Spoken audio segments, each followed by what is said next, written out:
Hello, everyone. I'm still sick, so apologies for the nasally voice.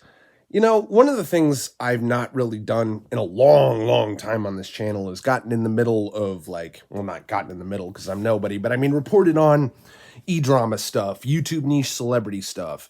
I used to be into that way in the early Gamergate shit, and I realized it didn't go well for me that often. But I just wanted to comment on this Nick Rekieta thing because even though I try not to waste your time with stupid bullshit, I waste my own time on my own, recognizance on stupid cringe internet blood sports downfall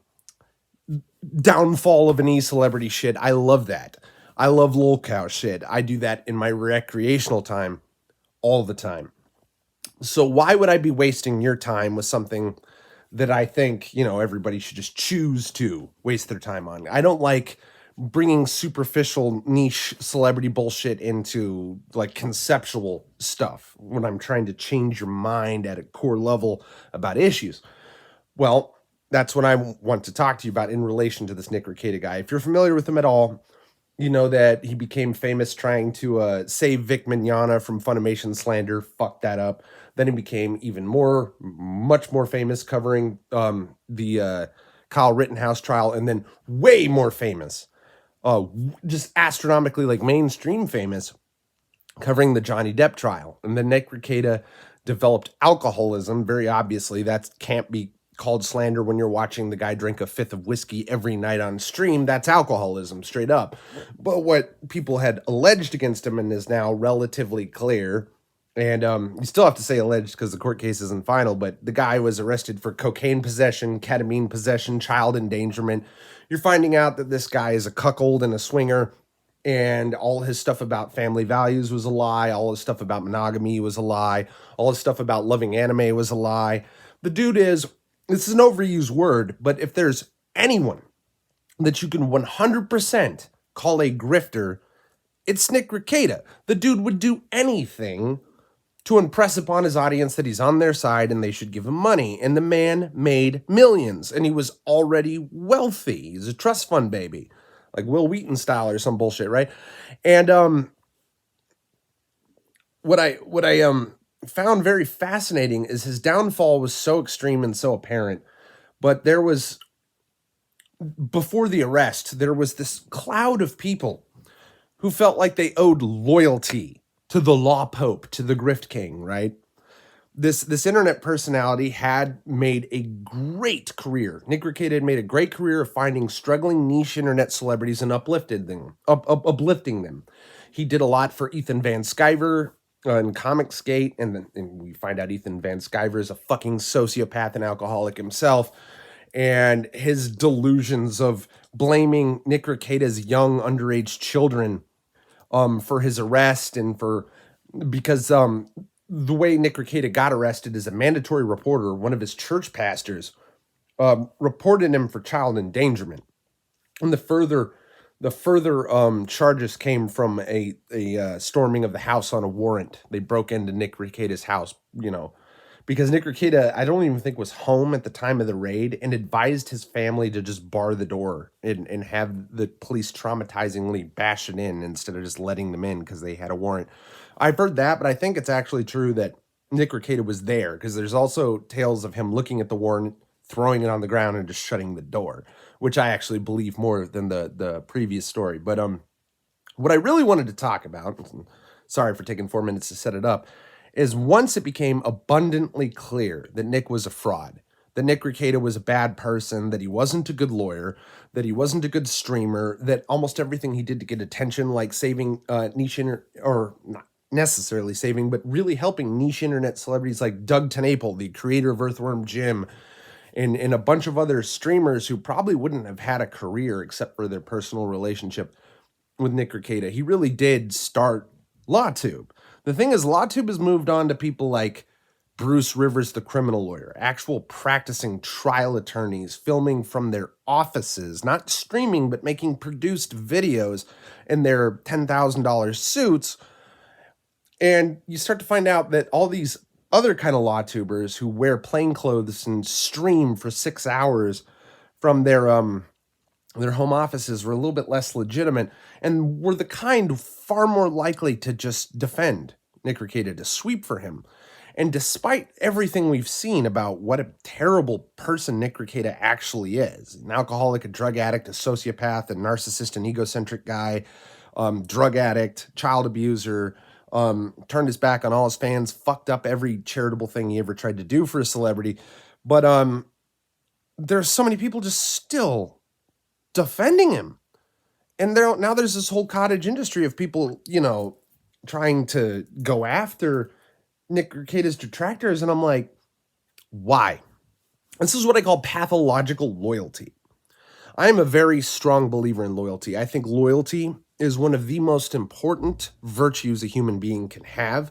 It is one of the things that really separates us, because loyalty is necessary to a kinship species. Part of the reason why we love dogs is dogs are pack animals that are capable of tremendous loyalty, and our coevolution with dogs has caused them to show tremendous loyalty to us.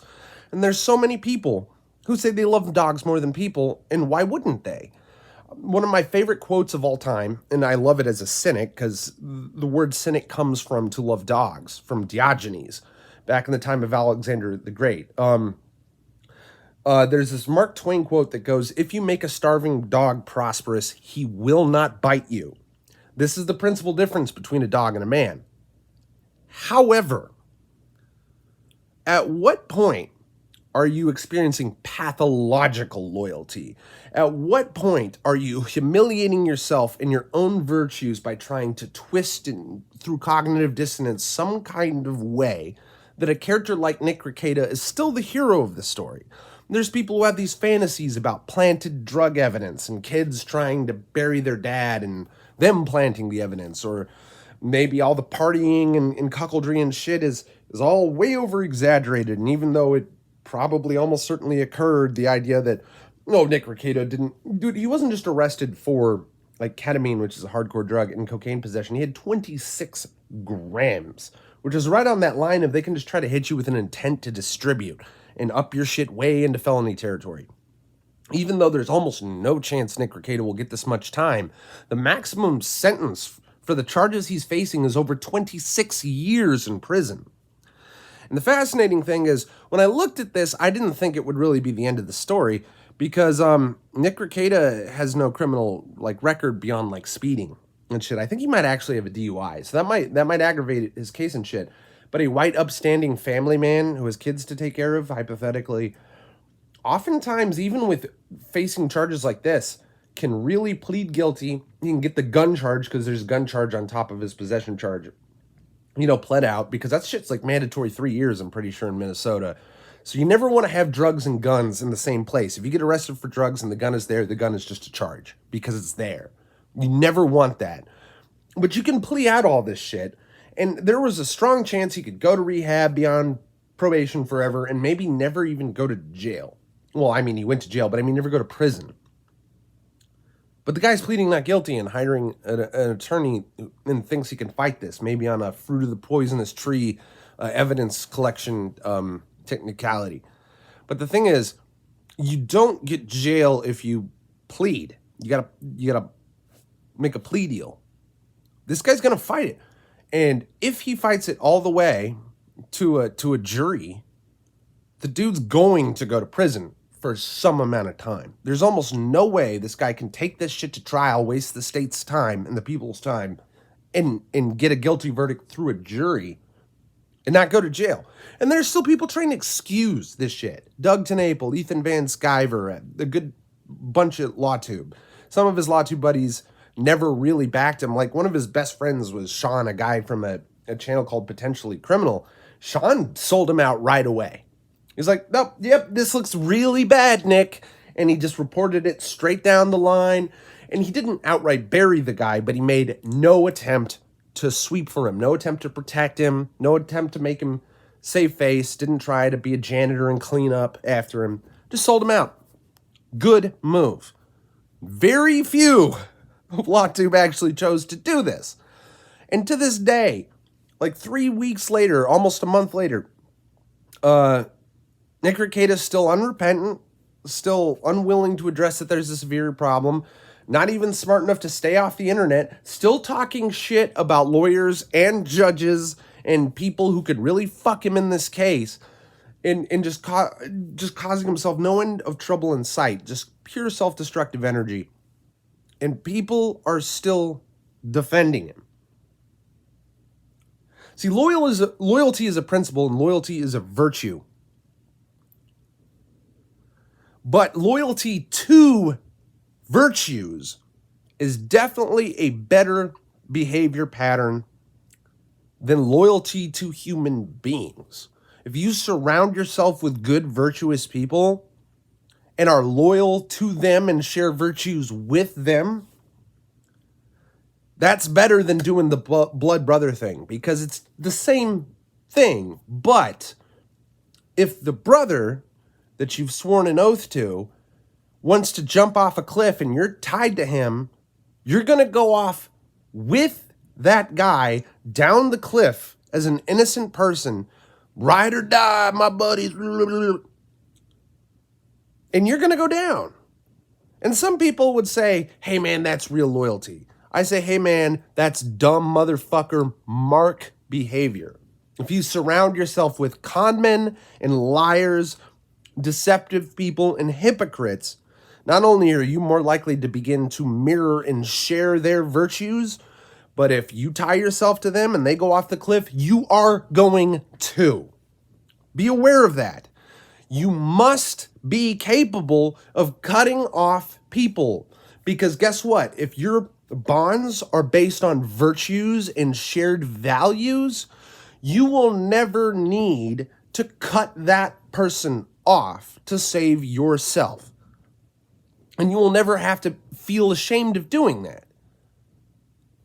But, if you're on those virtues, like if that person stops sharing your virtues, stops sharing your worldview and your mindset, and stops sharing the kind of dignity that you have, that person has already betrayed you, meaning that you're just responding by cutting them off. It's not an act of aggression to cut off a toxic fucking friend, because by becoming toxic, that person's already spreading poison right up the umbilical cord to you. You should be thinking in your mind visually as having literal like tubes between you and people. And if they're feeding you poison through that tube, you're not a bad person for cutting that tube out of your fucking body and out of your fucking mind and spirit and life. Now, I'm no life coach, and I've led a life where what wisdom I have was earned far more through mistakes and failure than success. So I'm not saying that I'm a wise guy and you should listen to me because I'm me. I'm saying you should listen to me because I am correct. I am right. Thanks for watching.